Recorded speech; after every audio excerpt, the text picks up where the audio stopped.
Praise the lord. యేసుక్రీస్తు దివ్యనామంలో మీకు శుభములు. దేవుని జీవవాక్యం మీకు చక్కని మార్గాలను చూపిస్తుంది.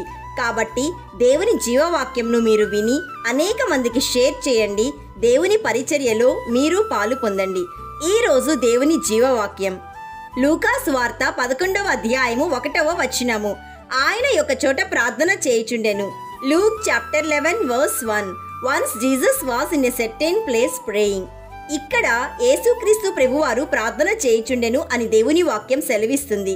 సృష్టికర్త అయిన దేవుడు మానవుడిగా ఈ లోకానికి వచ్చినప్పుడు తాను అన్ని వేళలా ప్రార్థన చేయుచున్నాడు. అంటే ప్రార్థనకు అంత ప్రాధాన్యత ఉంది.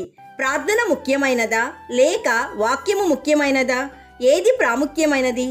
నీకున్న 2 కన్నులలో ఏది ప్రాముఖ్యమైనది అంటే ఏమి చెప్తావు? అలాగే ప్రార్థన వాక్యము రెండు కళ్ళ వంటివి.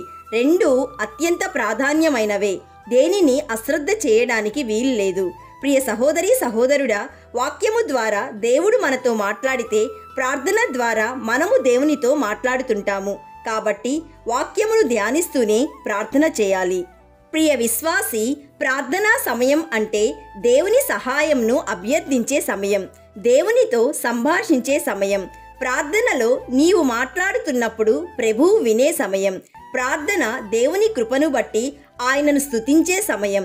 ప్రార్థన అంటే ప్రభువు ఏమై ఉన్నాడో గుర్తెరిగి ఆరాధించే సమయం. నీ హృదయాన్ని దేవుని సన్నిధిలో కుమ్మరించే సమయం. ప్రార్థన నీ పాపముల నిమిత్తం క్షమాపణ అడిగే సమయం. ప్రార్థన నీ అవసరతలను దేవునికి తెలియజేసే సమయం. ప్రార్థన ఇతరుల అక్కరుల నిమిత్తం విజ్ఞాపన చేసే సమయం. ప్రార్థన దేవునితో నిబంధన చేసే సమయం. ప్రార్థన దేవుని చిత్తం కోసం ఎదురు చూసే సమయం. ప్రార్థన దేవునితో సాన్నిధ్యాన్ని పెంపొందించే సమయం. సాతాను యొక్క వాడిగల బాణాలను నీవు ఎదుర్కోవడానికి శక్తిని పొందే సమయం ప్రార్థన మాత్రమే.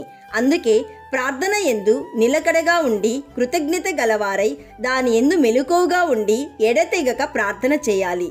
My dear friend, pray to father, pray to Son, pray to Holy Spirit, and prayer should be passion in your whole life.